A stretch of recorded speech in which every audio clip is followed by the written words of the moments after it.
There are also bios out there as a handout, because we won't spend much time giving you background on the speakers, since you'll have that in the handout.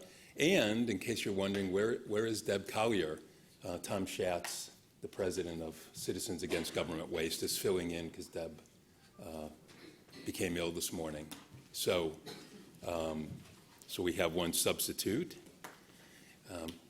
So welcome to New America. I am Michael Calabrese. I direct the Wireless Future Project here, which is part of New America's Open Technology Institute.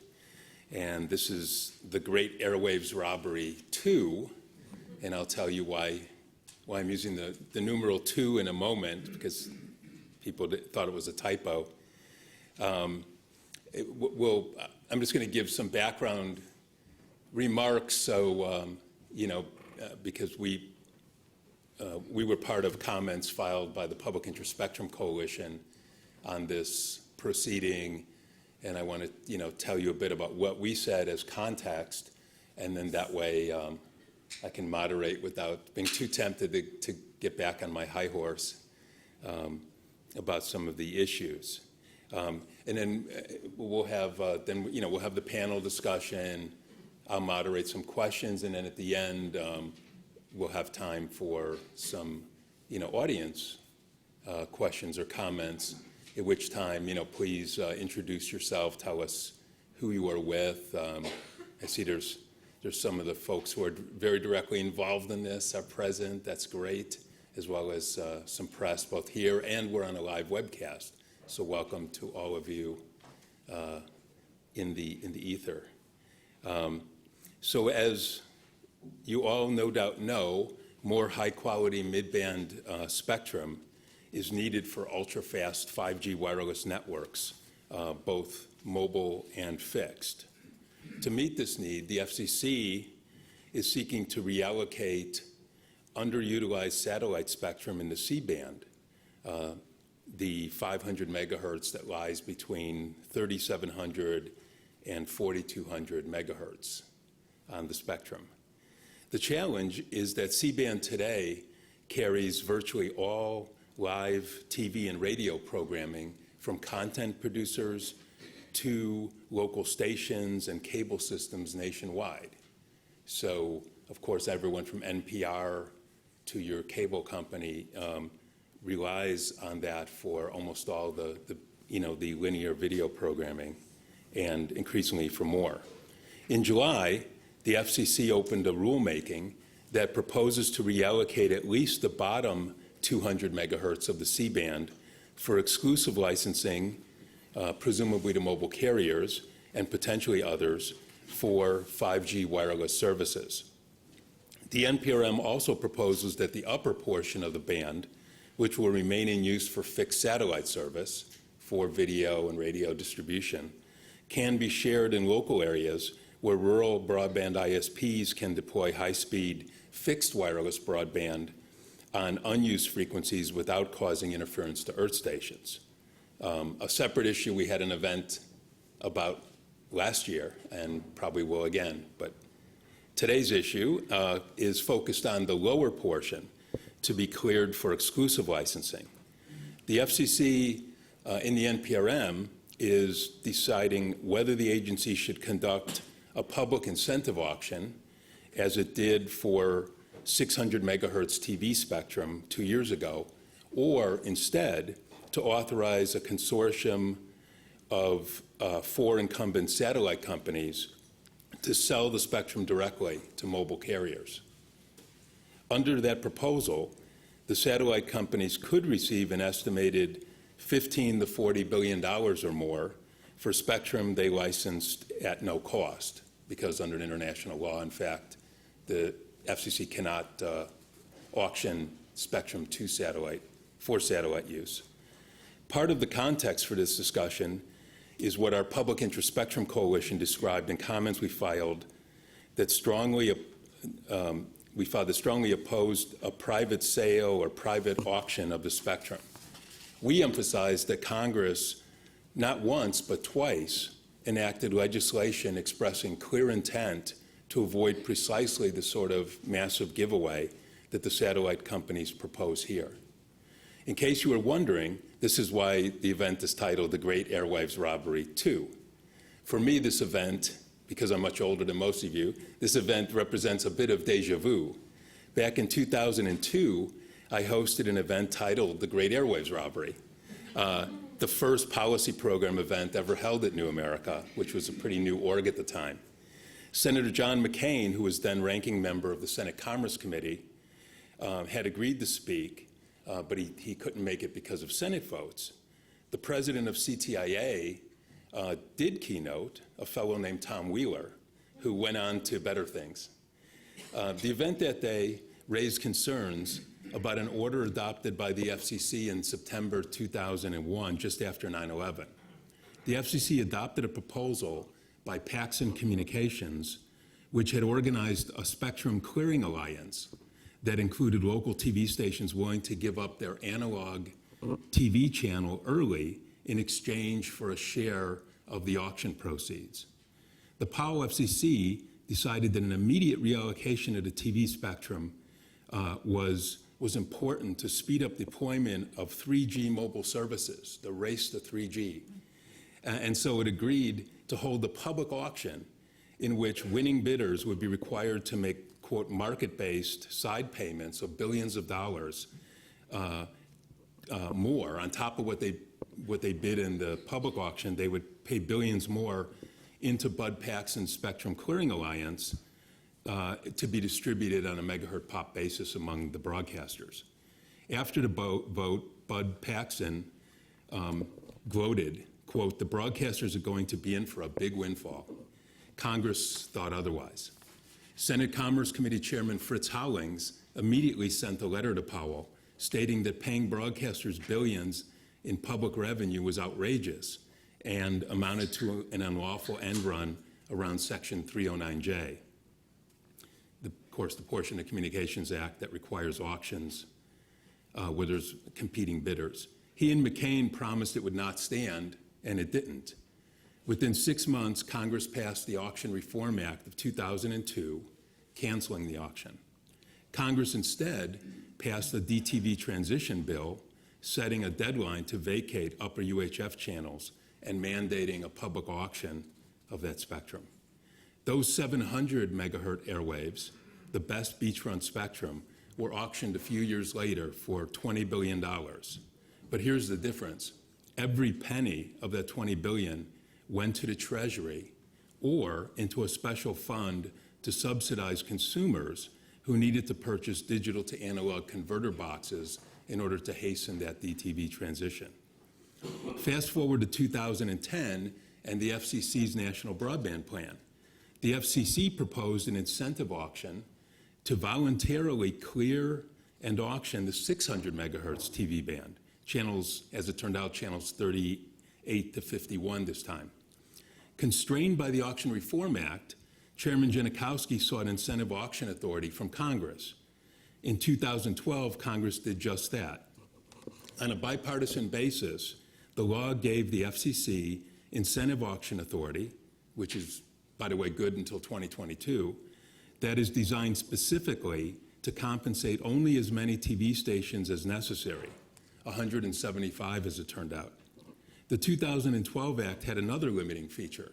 It required incumbent licensees to bid against one another in a reverse auction designed to discover the lowest payment that incumbents would accept to give up their 6 megahertz channel and go off the air. As a result, in 2017, the incentive auction sent $10 billion to the Treasury, with only 175 stations receiving an incentive payment, and the vast majority of TV stations above Channel 37, they were forced to relocate in exchange for reimbursement of costs. Finally, I should mention one other critical concern of PISC that hasn't gotten much attention. If the FCC allows 4 satellite companies to sell underutilized spectrum they never paid for, it will set a counterproductive policy precedent. Authorizing a private sale would not only nullify Section 309J, it would send a message to dozens of other licensees that they should always wage maximum resistance to any clearing or consolidation of a band or, again, sharing any unused spectrum unless the FCC gives them all of the public revenue that until now has always gone entirely, or in the case of the 2017 incentive auction, primarily back to its owners, the American people. With that, as I promised, I'll get off my high horse now and move the conversation to our over to our distinguished panel. So, join you.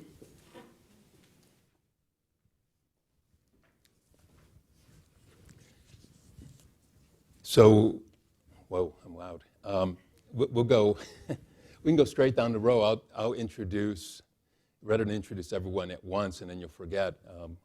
One at a time, and ask kind of, I guess, what's my top of my mind for each of you. So Tom Schatz, as I mentioned, is filling in for Deb Collier. Tom is the president of Citizens Against Government Waste, which has a storied history of fighting for taxpayers and fiscal conservatism. Tom, the satellite companies are proposing that the FCC give them the authority to sell the spectrum licenses, as I just described, in the lower 200 megahertz of the C-band.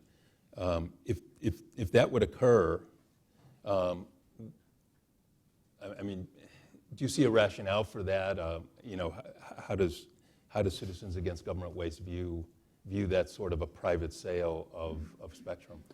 Well, I think even non-lawyers understand that a license is not a property right. A license is permission to use something that belongs to someone else. This is why the satellite companies would need to go to the FCC to get permission to conduct an auction, which the FCC has traditionally conducted. So right there it's complicated, and certainly sounds like something unprecedented, which it would be. We need the spectrum to help deploy 5G. The proposal does not take into account incumbents who use the space, such as broadcasters, rig operators, and others who would be forced to vacate channels. It also doesn't ensure that these terrestrial users are kept whole throughout the process. That's part of the job of the FCC. The private companies have different interests than the taxpayers, and certainly than the agency. I know it's rare for Citizens Against Government Waste to say good things about a federal agency or federal activities, but in this case, the FCC, regardless of whether they have been chaired by Democrats or Republicans, have done a great job of conducting these auctions, making sure the money is used as intended, and there's really no reason that this should not occur in this situation. And as Michael said, it would set a terrible precedent for the future. The money would go to these companies who, again, do not own the property that they would be auctioning, rather than to the taxpayers. So not only did they raise $10 billion under the incentive auction in 2012, but they raised $47 billion from the AWAS 3 auction to help fund the FirstNet, First Responders Network, and whatever remains after that is done goes back to the taxpayers. The federal deficit is going to go beyond $1 trillion in 2022. It's already almost $900 billion. National debt is almost $22 trillion. Clearly, this money should be used for the purposes of helping the taxpayers and also helping deploy 5G. We don't want to lose that race. So every penny that we can get from the spectrum that belongs to the taxpayers and not the satellite companies should be used for these purposes. So whether it's 5G, bridging the digital divide, using it for rural broadband, whatever Congress thinks is the appropriate purpose for the money that comes in from this auction, should be done, as it has been. So again, I think the process should be pretty simple and clear. There's plenty of precedent to do this. I actually recall Michael mentioned that first auction and the fact that Congress fixed that on a bipartisan basis. This is one of the few things that pretty much everybody in Congress seems to agree with, that auctions of spectrum should be done by the FCC, and the money should go to whatever purpose Congress decides, and certainly to help reduce the deficit, and again, in this case, do something in relation to 5G. Now, the general authority does expire in 2022, so hopefully this doesn't drag out. I don't think it will, but this can be done under current authority. Again, the only legislation that might be needed would be to say exactly where Congress wants the proceeds to go. We're happy to work with a lot of groups, both sides of the aisle on these issues. As I said, it's something that we strongly support and have always supported, and there's nothing that says it should be done any differently than it has been done in the past. Thanks, Tom. Ross Lieberman is Senior Vice President of Government Affairs at the American Cable Association. Ross, what concerns do small cable operators have with the, with the CBA's proposed private sale? Thanks, Michael, and thanks for inviting me back to speak on this issue before your group. So all MVPDs across the country, including hundreds of small and medium-sized cable operators, rely on the C-band to pick up video programming via thousands of Earth stations to deliver to more than 90 million subscribers. You know, it's the highest used medium for backhaul delivery of video services. And rural users in particular are highly dependent on the C-band because of alternative ways of receiving this program are not available, namely fiber to these systems. One of the things I'm pleased about is it seems that there's a nearly universal understanding that however the C-band spectrum is reallocated, that existing users should be protected. However, we do have some concerns with the degree upon which this would actually occur under various proposals. Now, I'm going to focus primarily on this panel on the private sale of the satellite industry. I don't want that to be confused with our support for any other proposal. In fact, we have very strong objections to the concept of allocating 300 megahertz or more that T-Mobile and others have made available. That would cause great harm. Spectrum sharing we have great concerns about as well. But as the satellite industry itself says, that the CBA proposal, the private sale proposal, is in the pole position, and that's why the focus is on if that's going to be a proposal that is going to be considered, the harms of that should be fully understood. Now, with regards to some people call it a private sale, a market-based approach. It's actually two parts and maybe more parts to it. One part of it is just the private sale. How do you sell the spectrum to users that want to buy it? Another part of it that's a private decision that the satellite industry wants to preserve for itself is how do you identify and remediate the harms to existing users? And so while there's been some on this panel and otherwise have focused a lot on how it should be sold, users, particularly small and medium-sized cable television operators, are very much concerned about the private decisions that go to the identification and remediation of the harms. And it's not a black and white issue. Whether or not full remediation occurs is a bit of a gray area. And we have concerns with the satellite industry making those decisions exclusively by themselves, given the impact it has on significant investments that smaller cable operators have made in their markets, as well as consumers that highly depend on the service that they're delivering. As a party that seeks to profit fully from the sale of the spectrum, we don't think that they're in the best position to be able to decide for users what is a harm and how to address it. And their proposal essentially says that they decided and users have no say in those decisions. And then, so we look at the available information, based on available information and their decision to sell 200 megahertz of spectrum, we do see significant problems, some that have not been fully addressed by the private sale. Number one, we think that the reallocation of 200 megahertz of spectrum is going to lead to higher prices for those that lease the C-band spectrum. And those higher prices will end up having two types of harms. Number one, it's going to be prices that are going to be passed down to the cable operators, ultimately to consumers, who are going to see higher prices as a result of the reduction in the supply that's available of C-band. Higher prices to programmers, who I'm talking about, would also mean that some of them may choose no longer to utilize the C-band. Or new programmers may say, I'm going to opt for a different option for delivering of video. And that's of big concern for rural operators who don't necessarily have access to fiber and may not therefore have access to that programming on a going forward basis. The other concern is interference. The CBA proposal has said in their private sale that they'll make available filters in order to mitigate the interference. Obviously, they're defining what is full mitigation, how often it will work, when it won't work, and those concerns, we think that we should have a seat at the table when it comes to deciding what is full mitigation. A couple last things, then I'll stop, is just, we've asked for answers. We've put in ACA, NAB, NCTA put in a letter at the FCC in June of last year asking for answers to these questions. We said, if you're going to make these decisions, please fill us in exactly on how this is going to operate and why we should have comfort. We don't think those answers have been fully addressed in the record. And ultimately, if the satellite industry doesn't modify the proposal in order to fully address the concerns of users, and the FCC might be the best place in order to address those concerns.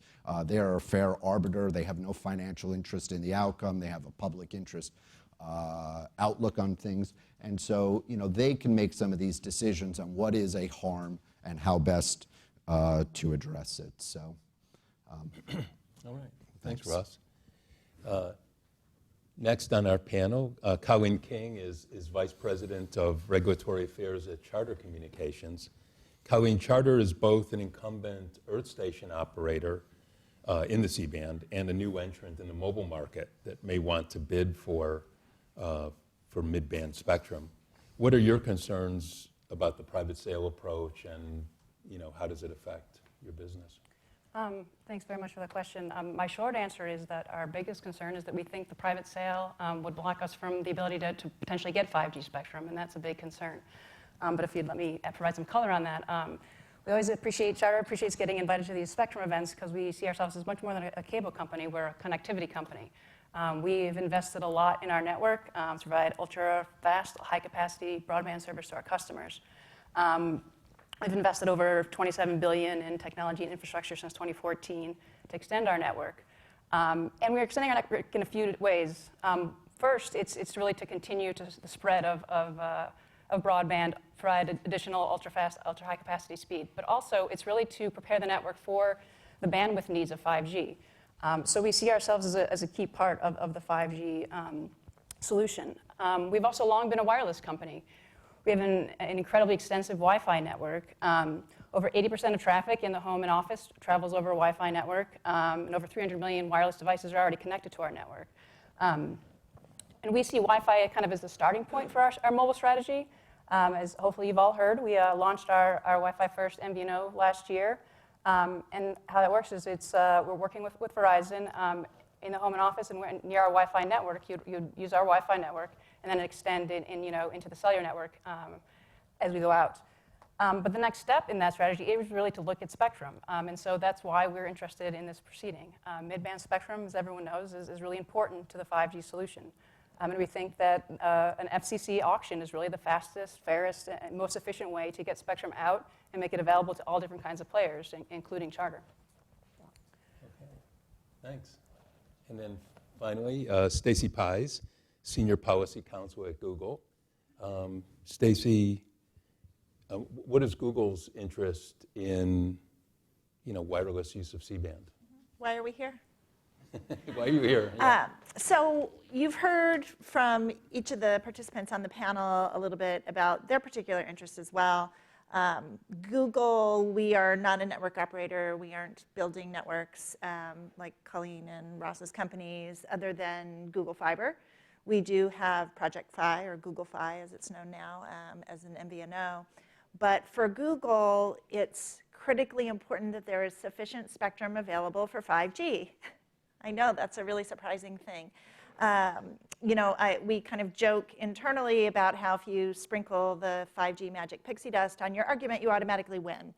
And in this instance, we're all making the 5G argument, right? The best way to ensure that 5G services are deployed in the US is to have an orderly, efficient process for getting the spectrum out there available to potential users.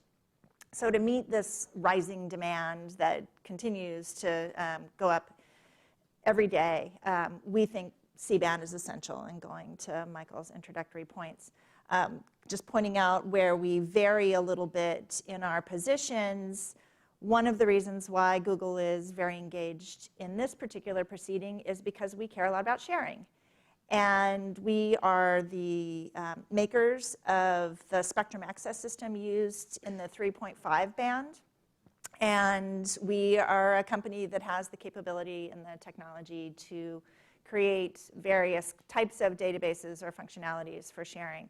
So what we would like to see happen, and as proposed by the FCC, is to allow point to multi-point sharing in the band immediately. We don't think there needs to be any delay for that. The spectrum access system, something a little more simplified from the CBRS system, can manage interference between the services. And we think that's critically important. We believe that these fixed point to multi-point services can deliver broadband to over 100 million people across the country, particularly in rural areas. But as we know, that's just the first step of the process. And the second step is reallocating the lower portion of the band to enable mobile broadband. That's a little more complicated. Reallocating spectrum is more complicated than going in and sharing. But we believe it is an important objective. And our concern is the same as my other co-panelists today. We believe that the private sale option proposed by the C-band Alliance, although interesting, is not the fastest way to ensure that the spectrum is reallocated and that the public interest objectives and criteria that the FCC is charged with protecting are met. We think there's significant risk if the Commission forgoes if the Commission forgoes a public auction in favor of reliance on a private administrator. Some of our concerns include that a private administrator would not optimize spectrum availability for 5G, and you've heard that a little bit from my other panelists. We also think there isn't anything built into the private sale process that would safeguard or even promote competition, and we're very concerned about that. Our goal as Google is to ensure that there's a vibrant ecosystem, and competition is what drives a vibrant ecosystem. Limiting the availability of spectrum to just a couple participants does not do that. And finally, we are concerned that the private sale that is proposed would not treat existing FSS licensees and prospective terrestrial licensees equitably.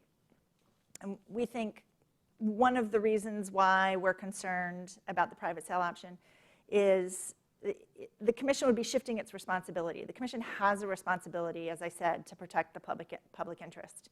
By shifting that responsibility away to private parties, there is no telling whether the public interest would be protected.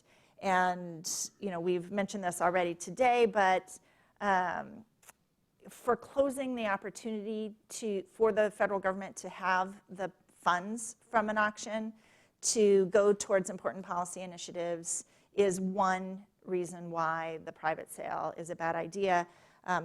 Those funds can be used for rural broadband. And if you talk to members of both the Democratic and Republican parties on the Hill, they will tell you rural broadband, the infrastructure that's necessary for rural broadband, is a critically important objective. And I think we're going to hear a little bit more about that from the administration in tomorrow's State of the Union.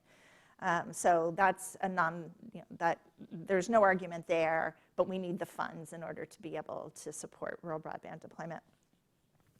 And I think someone else already mentioned this as well, but the precedent that this private sale would establish, where a user of the spectrum, not the owner, but the user of the spectrum, would be able to reap the rewards of a private sale, means that in the future, the FCC, the federal government, would essentially have to go to the users of the spectrum and say, hey, cooperate with us.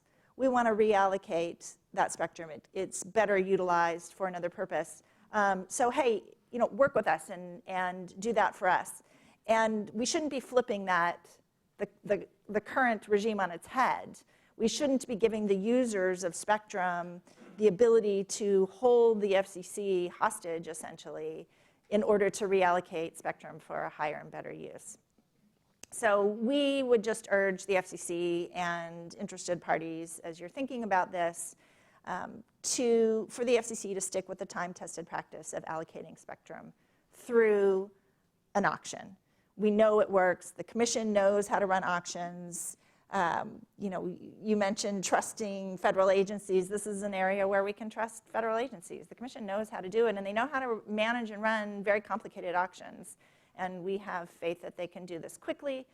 If the private sale option were to be adopted by the FCC, there's certain to be litigation, and litigation will slow the availability of this spectrum, and that goes against the number one argument that the C-band Alliance has made as to why the private sale auction is the best option.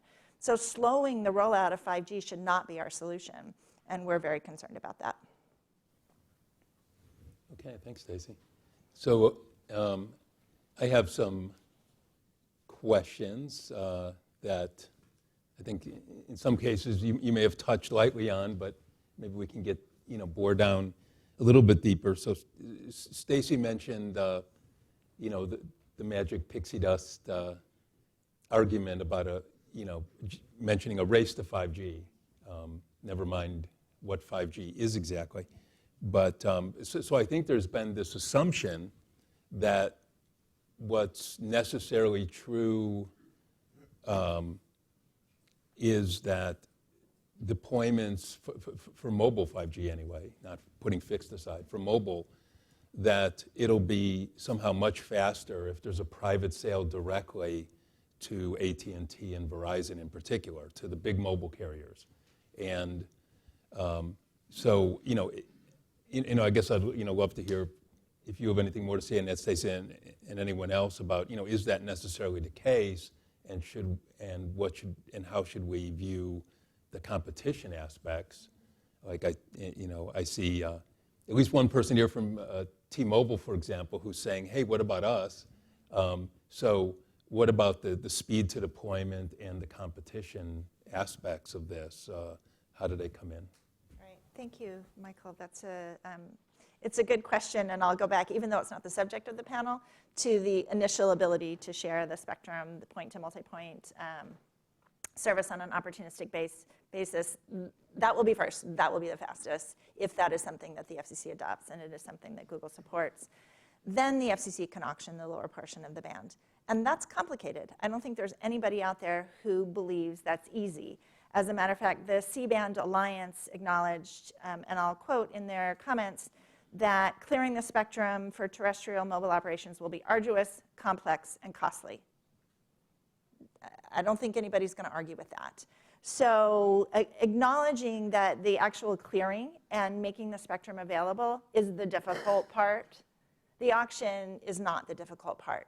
Yes, it takes time. Yes, the FCC will have to put procedures in place. But the FCC will have to put those procedures in place if there's a private sale. And one of the things that has been a little difficult and frustrating, and Ross alluded to this a bit, is that all the facts are not out there.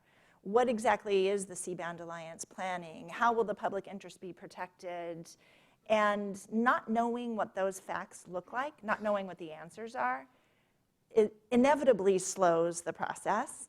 And it also creates some hesitation. Do we trust that when the FCC puts a process in place to facilitate a private sale, that there will be a full transparency of how that private sale will occur?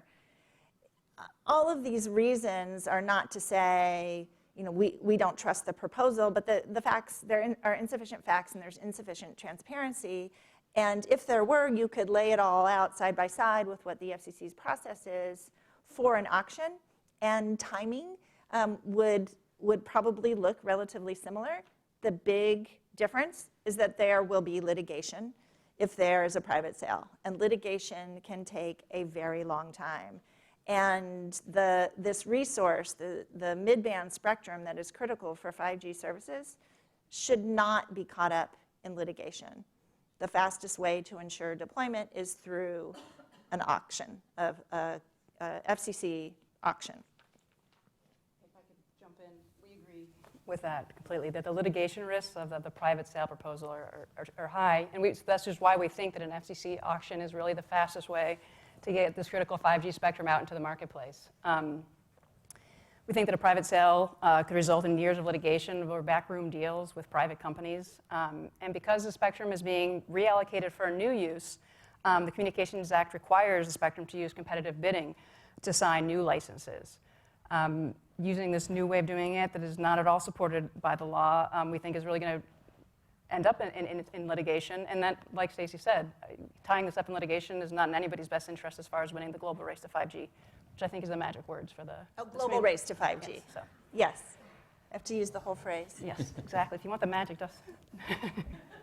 So, which is why we're supporting an FCC auction, and we really think that if an FCC prioritizes an auction, using all the resources they have, they could complete an auction in 12 to 18 months and get 5G deployed in 36 months. There's no reason that with all of the resources the FCC has and the expertise it has, that we couldn't meet that deadline.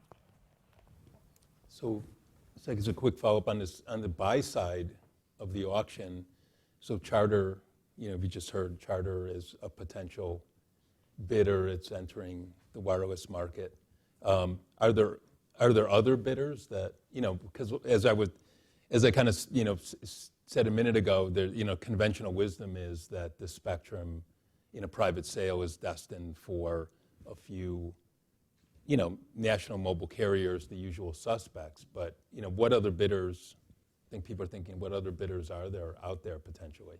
I think if you look at the reply comments filed in this proceeding, you can see the wide array of interest in the spectrum. I think there's there's rural, there's smaller carriers, there's, cable, there's all kinds of people. This is critical 5G spectrum, so the idea that there wouldn't be interest, I don't think that's an issue. I think if you look at the wide array of people who have filed in this proceeding, you can see there's lots of interest in the spectrum.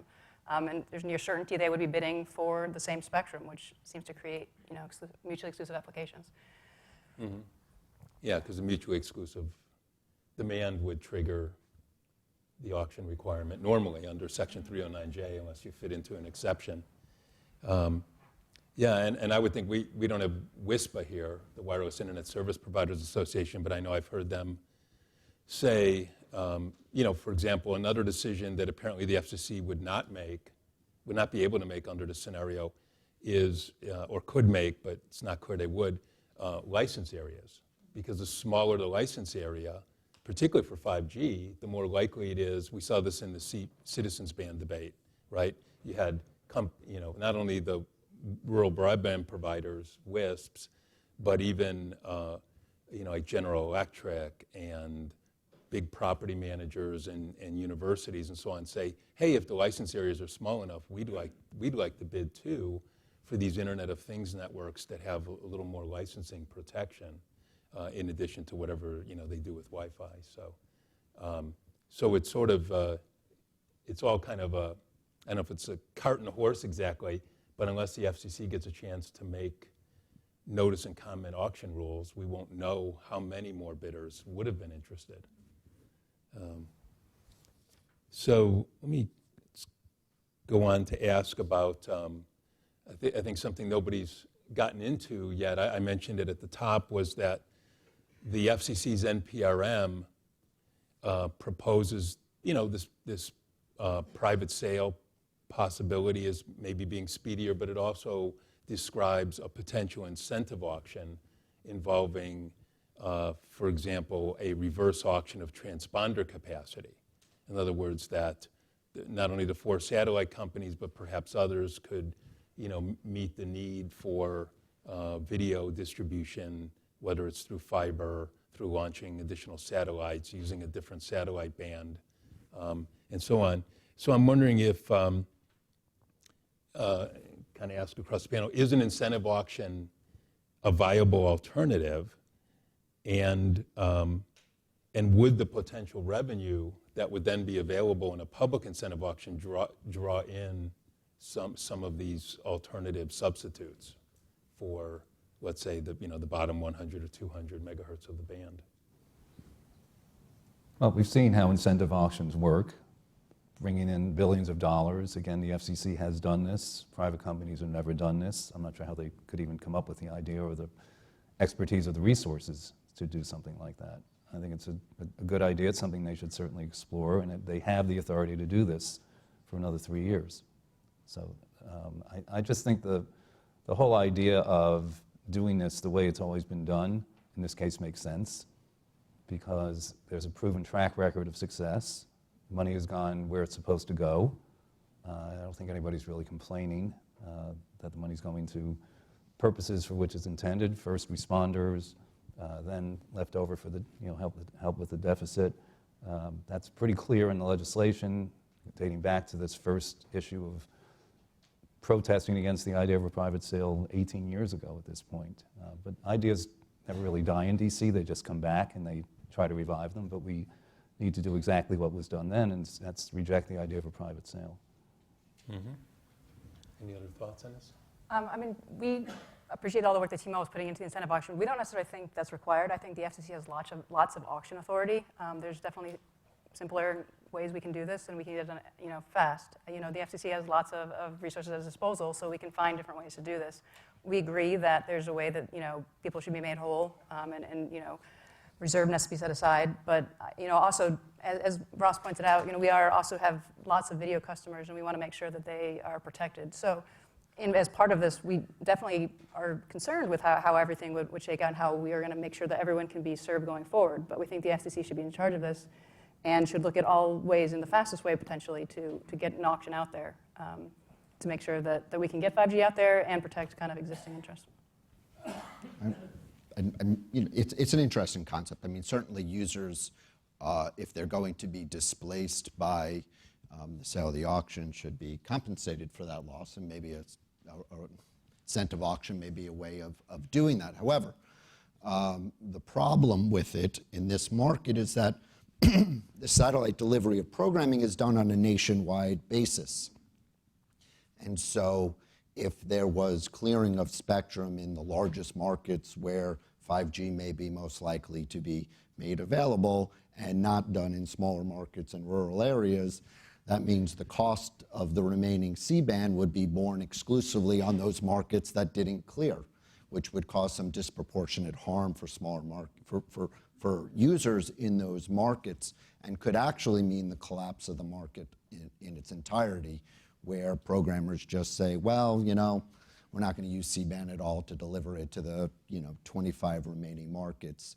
Good luck to them using fiber that they can get. So there are complications in using an incentive auction for a national market like the C-band.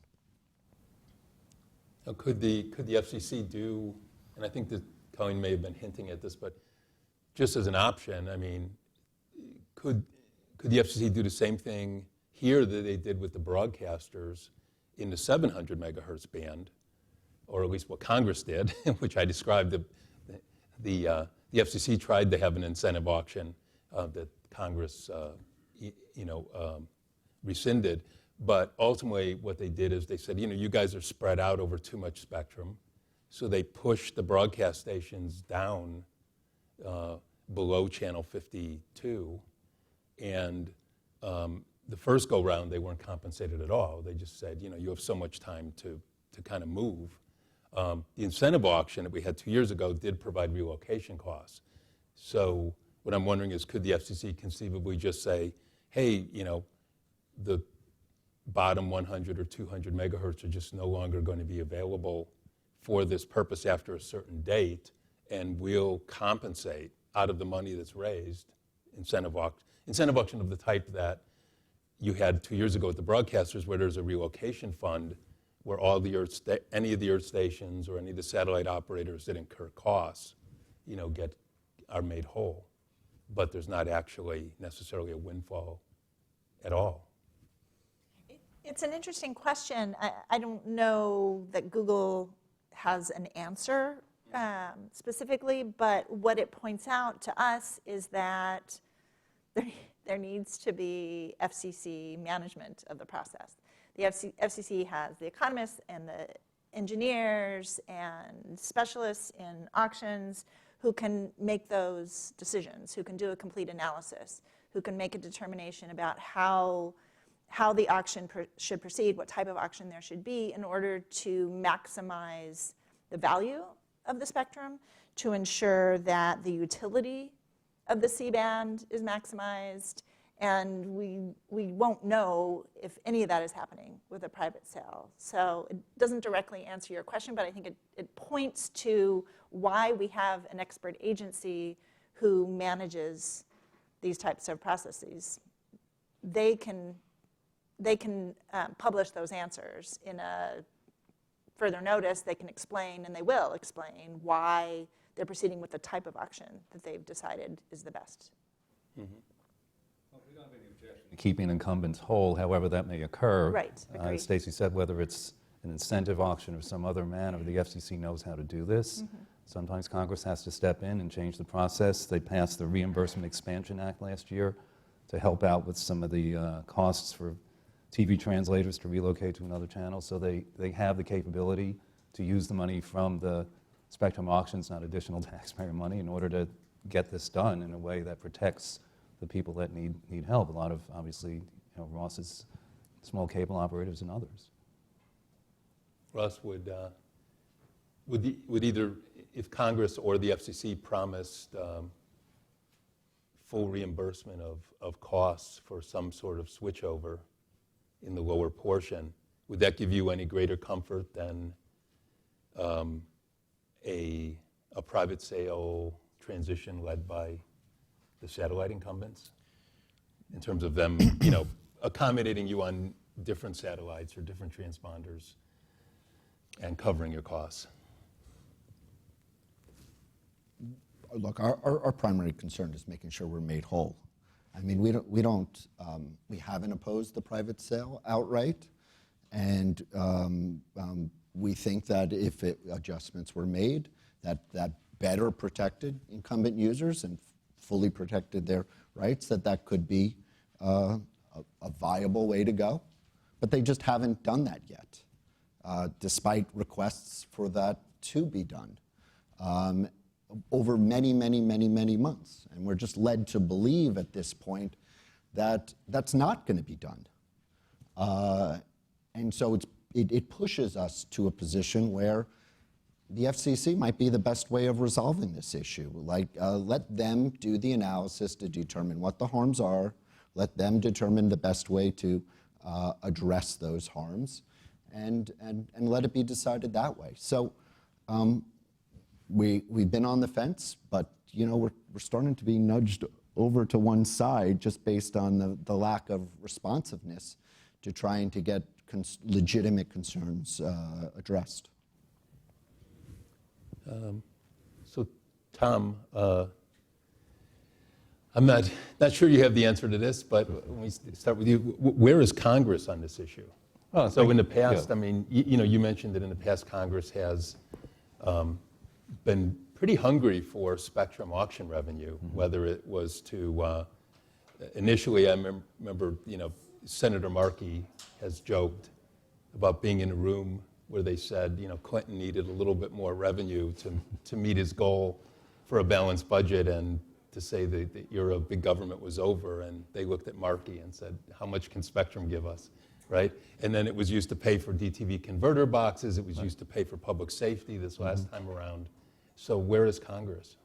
Well, by the way, again, it's interesting that this is one of the few areas where the money goes where it's supposed to go. It's essentially a user fee in some ways. I mean, not paid by the broad group of taxpayers that might use a national park and the money goes back in, but it is kept in the area where it's supposed to be kept and used for those purposes. Obviously, we like to have great oversight on how the money's being spent, which again would be missing from a private sale. Where's the oversight? The FCC has to step in and conduct the oversight over something that the private companies have no expertise to conduct. And as Stacy said, it would take longer if the FCC didn't do it, because there will be challenges, there will be problems with how it's being done, even as it goes along. Then Congress has to step in again, maybe undo the potential sale. I think it runs much more smoothly and much more quickly if it's done as it has been done.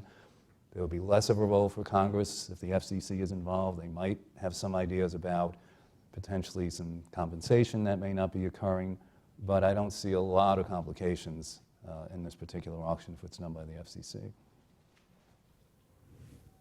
Is there necessarily any need for Congress to legislate, or the FCC has the authority? I know you don't necessarily have to know this, but Right. just in case you have any ideas guessing. on it. We believe the FCC has authority. Some of the, I'm not going to speak on behalf of any members of Congress, but we have heard concerns along the same lines that all of us have expressed about the proceeds of the sale going for foreign satellite operators. We've heard concerns about the scoring process. There wouldn't be a scoring process if there was a private sale. We've heard concerns about, several of us mentioned the notion that the users of the spectrum would be able to dictate the terms of any future reallocation of spectrum. So those are some of the issues that have come up. None of those, I think, require a legislative solution.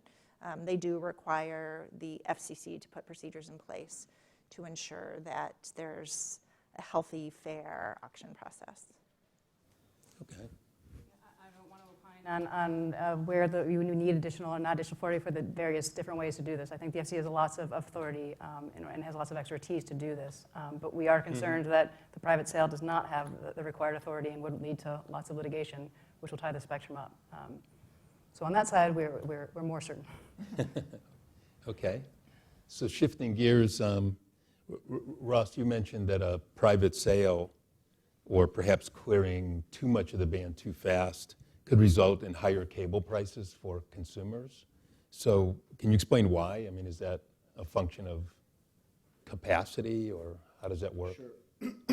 Sure. And primarily what I'm talking about is higher prices for the C-band delivery of it, with those costs then passing down through the chain. But the C-band CBA proposal says that they would reallocate 200 megahertz of spectrum, which is a reduction in the amount of spectrum by 40%, which means there's 40% less capacity to make available existing services. And the problem is that there's really limited opportunities available to compensate for those reductions. There's a limited number of satellite orbital slots in the sky that are available for C-band, approximately 25. And today, all of those satellite slots are currently occupied. So you can't launch any more satellites into the existing fleet. Now, some of them are at the end of their life and will likely be, based on statements from the industry, would not otherwise be replaced. And they could continue at the same time, continue to offer all the programming that they otherwise would offer. So if we say what the status quo is, maybe it's 21 satellites, maybe 22 satellites that would be in operation. Now, they could launch additional satellites to fill those slots that they otherwise wouldn't do. And that actually would make available additional excess capacity that the industry wouldn't otherwise use. It's in the range of 40 megahertz to 60 megahertz. But the CBA proposal says we're going to make available 200 megahertz, which is a significant increase. And as I just explained, there's no more satellite slots in order to offer to launch satellites. So you can't make up for that lost capacity. It is just obviously a reduction in the total amount of capacity that is available to continue to serve existing customers. Now, the CBA have said we can make it work with the existing programming that we have offered with only 300 megahertz, and they say they take into account the launching of additional satellites to fill up all of those slots. The problem with that is that they go to a state of the market where they're each at near full optimization of the capacity that they have available. So essentially, they can't compete against each other because they have no excess capacity left to steal any of their competitors' services. And they can't, and no new entry can come into the marketplace because there's no more satellite orbital slots for anybody new to come in to launch new satellites. They're going to operate in that state as if they are monopolists, because nobody else, their customers can't go anywhere else, and nobody can steal their customers. They will drive up prices as a result of that. Their only constraint is that they drive up prices so high that programmers decide just to go to terrestrial delivery. And this is an issue that has not been of a focus at the FCC thus far. I think it's not been fully understood, but this is going to drive the remaining C-band marketplace much, much higher than in prices than it currently is. And those are going to be borne upon the users, Earth station users, and consumers. And going back to the private process that the CBA has proposed, they do not acknowledge this as being a problem. They offer no remedy for this whatsoever. And if they don't, then again, the FCC is in a much better position to evaluate the marketplace, identify the harms, and come up with remedies to address them. I'll give Colleen a chance in a second, but just a quick follow-up on this. So what about, there's 3 other C-band satellite operators who don't currently, they filed in the docket. I'm talking about Hispasat, ABS, there's a third one. They filed saying, if there was an incentive auction for capacity that they could bring capacity, they could sell capacity that they could somehow repurpose or even launch more satellites. Does that help, or are they, it's just this fixed number of satellites, orbital slots? Yeah, I'm not familiar with their specific proposal, but there's still only 25 orbital slots. They're all going to be occupied. You can't increase the amount of capacity that would be lost. Okay, so it doesn't matter which company it is. Physics just don't allow it to happen. Mm-hmm.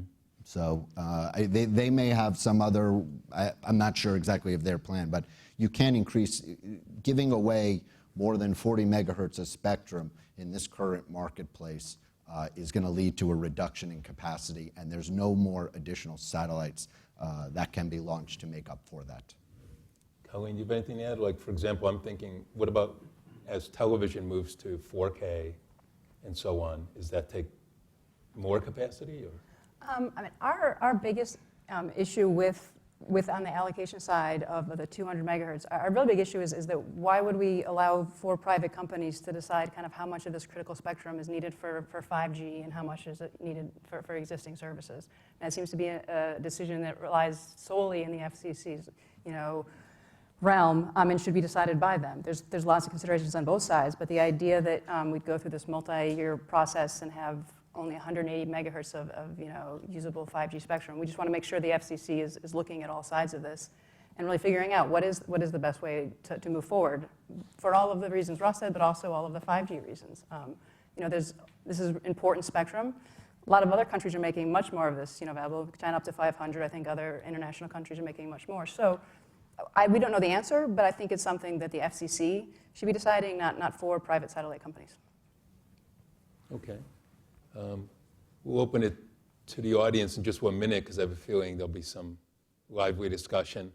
But let me just ask one more thing, because I think we went over this pretty quickly, and hopefully, I know Ross probably has some ideas, but what are, Ross, in your very first opening statement, you mentioned that you thought the satellite incumbents, although they are really, in a sense, they're relaying the information, the video, radio, everything from the content producers to your Earth stations in the cable systems. So it would seem like they're part of the same industry chain, and their customers are the content companies, which is probably important to remember. You're not paying them. And that their interests would not, you mentioned that their interests would not align necessarily with Earth stations if they stood to receive a net windfall that was equal to whatever, say, mobile providers would pay minus their costs. And you would be a cost in that equation. So, what are some of the kind of particular potential conflicts or uncertainties that concern Earth station operators the most? I know you just mentioned, capacity and and cost, but is there anything else? Yeah, I mean, obviously one part of it, which I've already discussed, I won't go into again, is the remediation and their incentive to remediate fully our problems. I guess just more broadly, our concern in terms of incentives is just the finances of it. I mean, we have a satellite industry having 500 megahertz of spectrum that on the market to wireless carriers seems to be worth somewhere in the range of, as much as $60 billion. And the existing business that's relying on that C-band amounts to about $320 million annually. And so if you kind of calculate what that means in terms of market value of using that spectrum for C-band uses, is about $2 billion. So there is a strong incentive for the satellite industry to unload this spectrum today. They get a much better return on it. I think they are constrained in certain ways. They can't, obviously, you can't sell it and totally displace existing users, and so they are coming up with proposals to sell as much as they can. But long term, there are concerns about the future of this marketplace, given those constraints and how existing users are compensated for it or transition to something else. And there's nothing about this plan and the sale and the amount of money that would be collected that takes any look at how we're going to manage existing users and what their future is going to be like in terms of delivering services today to 90 million consumers. I mean, it's an enormous amount of consumers that are dependent on this spectrum, and there's not enough discussion over what it's going to mean to them. Anything else on this? Okay. Well, let's open it up then and get some other perspectives here. We'll start with Preston. Please let us know. Preston Patton. Oh, there's a mic. Preston Patton of the C-band Alliance. First of all, Michael, I want to congratulate you on assembling the most unbalanced panel in the history of panels. And you said that the C-band satellite companies had not paid for their spectrum. In fact, Intelsat bought a company called PanAmSat to get their spectrum, paid billions and billions of dollars. And SES bought a company called GE Americom to get its spectrum. So it's factually incorrect that today's companies got the spectrum for free. And Tom, you said it was private sale was unprecedented. I would urge you to look at the sale of spectrum by XO, by Straight Path, by Fiber Tower, and by a company called Spectrum Co. that was actually made up of Collins' predecessor company, Time Warner Cable, and Comcast, all private sales of spectrum, all approved by the FCC, several of the latter approved by the Obama FCC. So it's simply not true that it's unprecedented. Ross, we have told you 100 times we're going to cover all of your members' costs. We put it in writing, we're putting it in contracts, but you came to see us and said you'd go away for $200,000 per cable system. There's a word for that. It's a shakedown, plain and simple. I mean, we never said that. Colleen, you said you're worried you won't be able to get the spectrum and Michael suggested it's wired for Verizon or something like that. We sent out 400 certified letters to prospective buyers, everybody who's filed in the last few proceedings. We flew 6 of our executives across the country to Denver to meet for half a day with your wireless people, and we talk to them once a week as they assure us that notwithstanding your lobbying against the private sale, they definitely want to participate, and we hope that they do. Several people mentioned incentive auctions and the TV incentive auction. They are, of course, voluntary. No TV station was obliged to participate in the auction. The unique feature here is that all of the C-band companies have equal access to all 500 megahertz. So for an incentive auction to work, you'd have to run the table. You'd have to have every carrier agree to participate and every carrier agree that they're happy with the price they're offered, and the odds of that happening are essentially zero. Finally, there were several references to a government auction.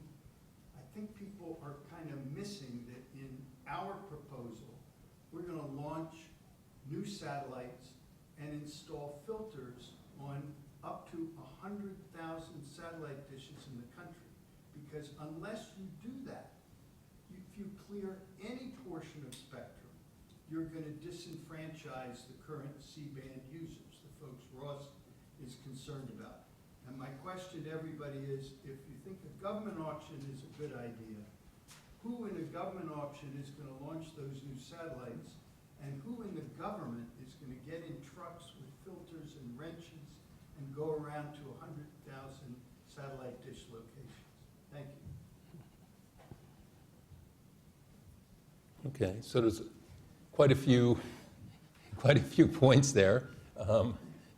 Who wants to respond to parts? I think Ross parts or was all? most personally accused, so I think that we'll let Ross go first. It's just a lie. We've never suggested any number in terms of what the harm. We came in, we discussed with you what our concerns were. You weren't even in the room the last time we met. You said that there was no harm. That was the end of the discussion. I just have no idea what you're talking about. On behalf of Charter, I'll say we have talked to you and continue to talk to you because we're interested in 5G. And so with this, as this process plays out, we think the best way for us to get access to spectrum and for lots of people to get access to spectrum is through an FCC auction. But we are a business, and so we need to continue to look at all options. So of course we continue to talk to you because, as I said, we like 5G. So we'll continue to talk to everybody. But we think that the best way, and the fastest way, and the quickest way, and the way not to get this tied up in litigation is to go with an FCC auction. There's tried and true ways of doing it, and we think that it's available here. So we're always happy to meet with you, and we'll continue to meet with you. But Can I, since we're still on Charter, Yeah. Pardon? Pardon? It's Elizabeth Andrian. Can I jump in quickly? Okay, oh, sure. You Sorry, just tell Preston. folks who you are, though. Elizabeth Andrian from Charter. I work with Colleen. Preston, to your point, just to add on to what Colleen said, I was in those conversations with you by email with our executives who said, we're very clear, we want an FCC auction. If that doesn't work and the FCC decides your way is the way to go, we want to play in 5G. We were very clear. You spun it around to be something entirely different and said, okay, I understand you want to be part of our deal. And our executive said that is not in fact true. I also think part of what's going on here and why we think an FCC action is the best way to go is because exactly these kinds of misrepresentations. We hear that someone's conducting an FCC auction. That was 400 letters that were sent out. When we expressed the interest, no specific details were given. So similar to Ross's point, we're not getting any specifics when we've asked for them. So again, we went to the point of an FCC auction is the best way to do this. But let's just be clear, because I don't like the misrepresentations about what our company is doing. I would just note on one, I'm not even sure I remember all the points Preston made, but one is, I think this is really still unprecedented. I use the broadcasters as examples, but so, for example, Spectrum Co., which was Time Warner Cable, Comcast, at least those two, they purchased that spectrum at auction, and then they sold the licenses to Verizon. There was no reallocation. They were flexible mobile licenses they purchased and then they transferred. And companies acquire other companies all the time that own spectrum licenses, and there's a license transfer. But there's never been the combination of a reallocation with an authorization for a private sale. Fiber tower, XL, exactly what you described. I don't think so. Correct. Those were already terrestrial wireless In fact, licenses. our friends at T-Mobile, in their comments, criticized those three transactions for being exactly what we're proposing to do. Well, I don't think for that reason. I think it was because they had already defaulted on their build-out requirements under those licenses, and they thought it should be auctioned. So they were actually calling for a public auction. In fact, I know Steve has a question anyway, but he can clarify in this and ask a question. But go on, Steve. Well, in the interest of Oh, but tell us who you are, because not everybody. So in the interest of jumping in to defend ourselves like everybody else has had to, I guess, Preston, we certainly disagree that this is like anything else that's been done before. All of those other transactions were, like Michael said, they were either for terrestrial licenses already that were sold. We had other problems with those deals. Use of and sale of other satellite spectrum. You know, when ancillary terrestrial authority has been given to other satellite spectrum, it's been under the assumption and promise that the satellite companies were going to do something with that spectrum, not just given to a company to sell specifically for that reason. So, you know, it's not fair to say that this has ever been done before. You know, while I'm up here, you know, one of the things on an incentive auction, and, you know, well, certainly, I mean, you said that everybody would have to agree on it. We've been working on a variation on our proposal for an incentive auction that would allow the Earth stations to participate. So from our perspective, it doesn't matter if the Earth stations stop receiving the transmissions from the satellite where the satellite stops transmitting. We just don't have to protect them in that area. So you can certainly construct an incentive auction that would allow the Earth stations to compete to give up spectrum just like the satellite companies could. And then that would provide a return for some of the terrestrial users and give them some incentive and skin in the game and create a very robust incentive auction. Well, I'm also. Well, I'm just curious in the private sale, how much money is going to the taxpayers? What kind of check would be written by the C-band alliance? 7 billion, 10 billion, 40 billion like the other sales? In this case, the FCC is going to get, you know, the FCC in these other sales has collected billions of dollars used for public purposes, which is what should be done. Pauline's company and Comcast paid to which was zero. Different situation. Totally different situation. Let's see first, I don't know if there's any I don't think we want to get rid of reaction. all secondary market sales because Exactly. because this is not a secondary same. market sale. They're different situations. So Right. I don't see why it's Before we go on, if So you've just admitted zero will go to the taxpayers. Thank you. That's what I was asking for. yeah, well, Well, yeah, and that's kind of a technicality of the Communications Act, because it was all or nothing until 2012 when Congress legislated the Incentive Auction Authority, and under certain conditions can the FCC share revenue. And that's why I think the incentive auction was put in the NPRM as a potential alternative, but, you know, as we've been discussing, whether that's viable. So Steve mentioned, well, could Earth stations participate in the incentive auction and compete with the satellite companies in effect to say, hey, we can all get together and stop using your satellites, and that would have the same effect of clearing, you know, this license area. Is there any reaction to that as one of the things that the FCC should be considering here? Okay, new idea. I don't think we've thought about it. We're happy to you know, look at everything, but we do think that the FCC should focus on finding, you know, the simplest way to get there. And so it could be something like that, but it also could be something, the FCC has you know, this is their spectrum. So there's lots of different ways for them to run this auction, and they should look at all the different options and find the quickest and clearest way to do it so that we can all move on and get 5G deployed. Mm-hmm. Jim? So I wrote a book on Remember, you are. Jim Snyder. I wrote a book on the first spectrum robbery. And my basic question is there anybody on the panel who believes that this mid-band satellite spectrum is going to be repurposed without a multi-billion-dollar giveaway to the industry to lubricate the deal. My reading of FCC is quite different than the general gist here. The FCC is not this noble champion of taxpayers or the FCC, but the entire history is one of giveaways to facilitate any meaningful repurposing of spectrum. The case of auctions is highly misleading because the great cases are government auctions or guard band auctions or deals where incumbents in an off-budget way get a huge increase in spectrum rights and don't pay for it. And it's too complicated for the average person to understand, and perhaps many of the people even in the audience. But there are no cases of a heroic FCC and Congress championing the taxpayer, and that actually to a remarkable degree includes industry, which doesn't really give a damn whether the taxpayers get the money or industry, as long as they can get it reasonably quickly, and for their purposes they will always bend on giving the taxpayer a fair deal, and of course the public is just not part of the picture.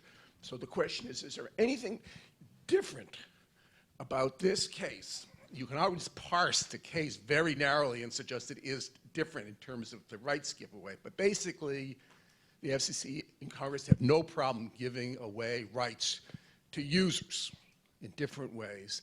Is there something different about this case that will have a different outcome than that we had in the past? You know at the end that Congress and the FCC and industry will say there was no giveaway, but I'm asking you, is there a way in reality we could end up without that same situation? I mean, what's different about this case meaningfully, politically?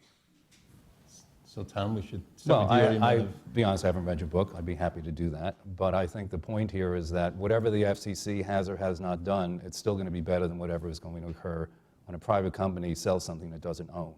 And that's really the point. The license is not property. And however it came out in your view, whether it wasn't enough for the taxpayers or whether the companies got away with something, the fact is the industry is leading the world in 4G. We want to lead in 5G. And while we prefer to get every single penny possible, as I said, I think the alternative is certainly going to have a worse outcome. And we have countries around the world that don't have to sit here and talk like this. Not that there's anything wrong with us being in a democracy and having these discussions, but the Chinese are not sitting in this room arguing over who gets to sell it and who gets to use it and how it gets deployed. And that's another point that we have to consider. So you may not think it's perfect. We may have issues here and there. Other people may have issues. But the fact is it's the best we've got, and it's better than what they're proposing.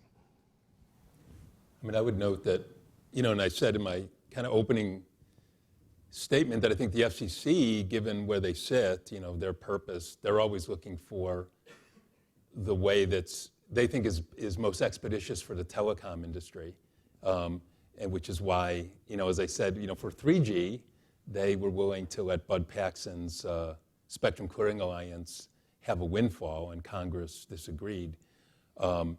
So I think that when you read the NPRM, it seems to be their inclination. But one reason I mentioned that the FCC has the authority to simply consolidate the band, to simply move the satellite operators up higher in the band without any payment at all, is to sort of highlight that an incentive auction is actually sort of a middle ground that Congress has already authorized.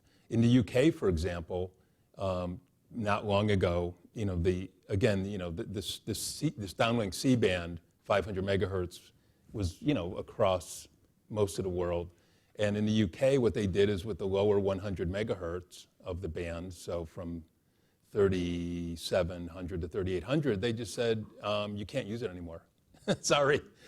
And so they don't, after a certain date, they don't have any interference protection. And so what that means is that they're going to move up in the band, just the way the broadcasters in 700 megahertz had to move down in the band because they were simply spread out too widely.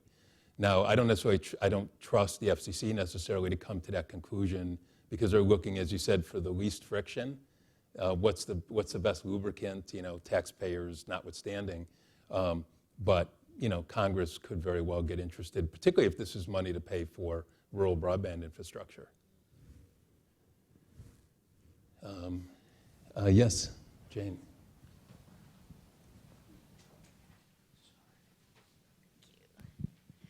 Hello, I'm Jane Lee with Public Knowledge, and thank you for the informative conversation today. So since Tom, you mentioned China, I kind of want to frame my question around the global race to 5G.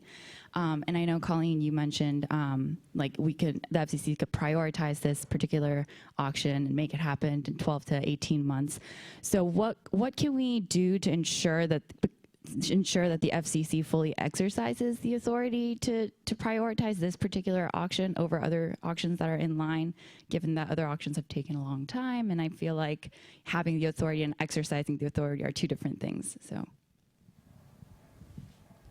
I'll just start by saying I don't think this FCC has any problem with understanding the importance of this spectrum band. I think that they would like to move on this, is my understanding, as soon as possible, as would most of us here. So I don't think that's really, that we'd have to be concerned that this wouldn't be prioritized.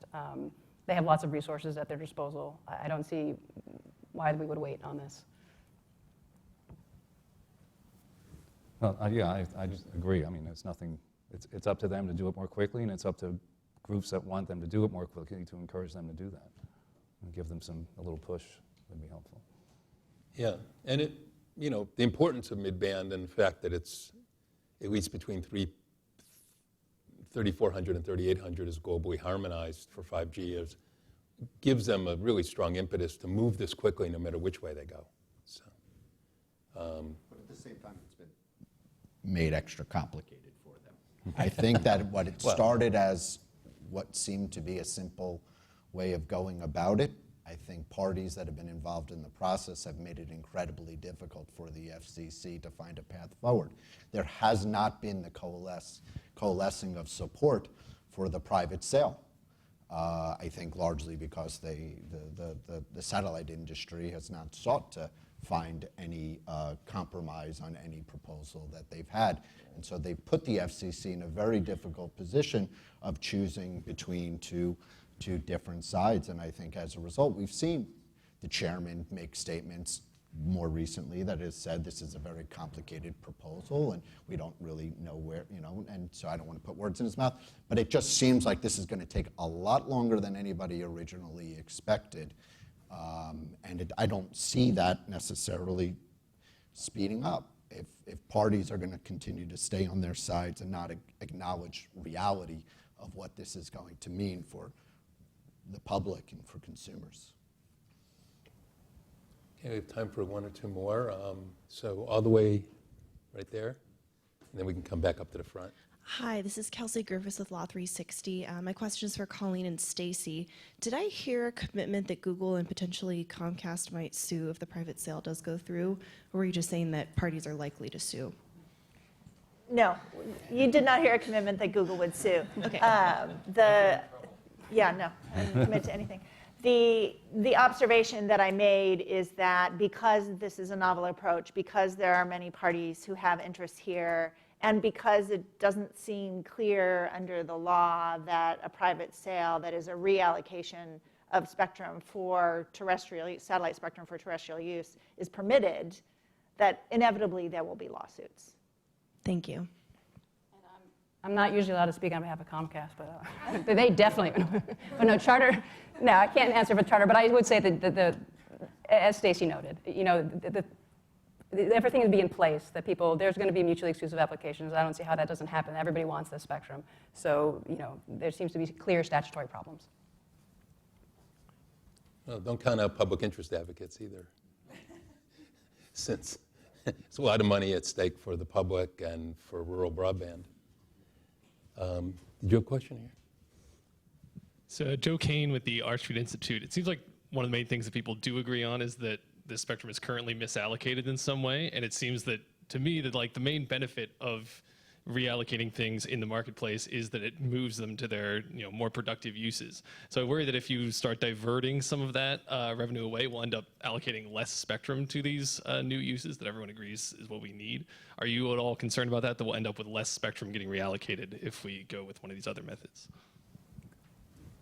Stacey, I think you made the opposite point in a way, or that you were going to go ahead and speak for yourself. Well, you kind of trailed off at the end that you said these other If you're methods. diverting revenue away to the government or something like that, then the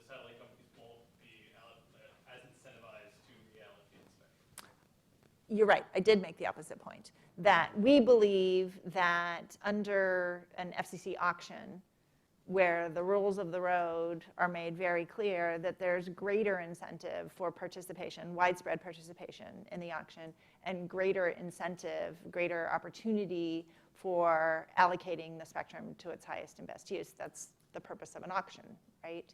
So we think that we are concerned, we don't know what the outcome of a private sale would be, but we are concerned that if you only have a couple parties sign up to negotiate the 400 letters that have been sent out, I don't think 400 people are going to sign up to participate, but it's an interesting effort, that you just have a couple parties and there's different incentives, and then you're not going to have robust competition, there won't be pressure nationwide, and then the spectrum is not being used most efficiently.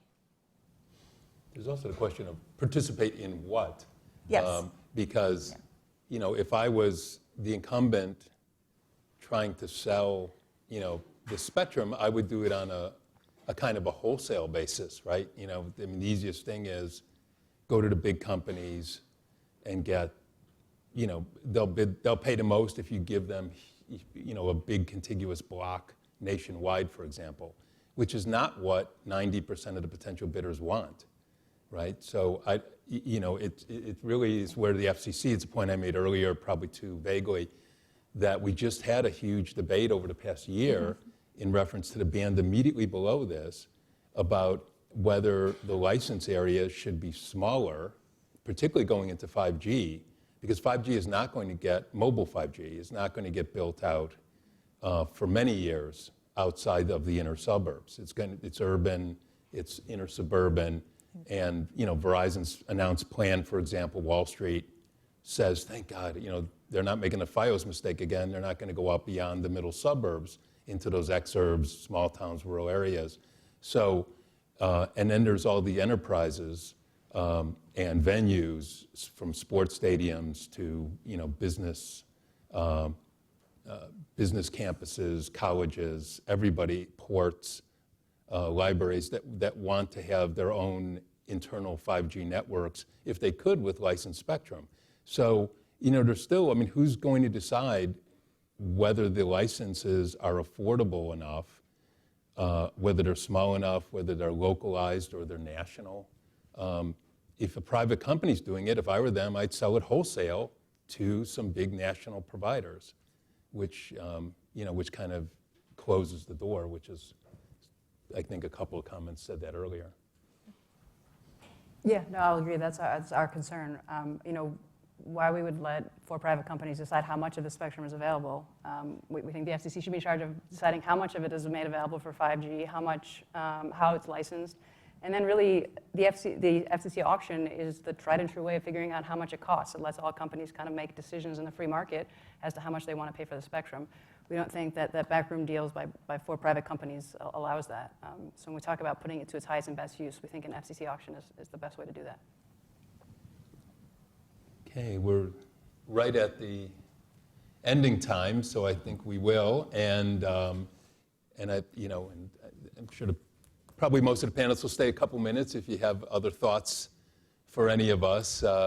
And I just wanted to first thank the panel for doing this today, and to thank all of you for attending and hanging in for the whole thing. Thank you.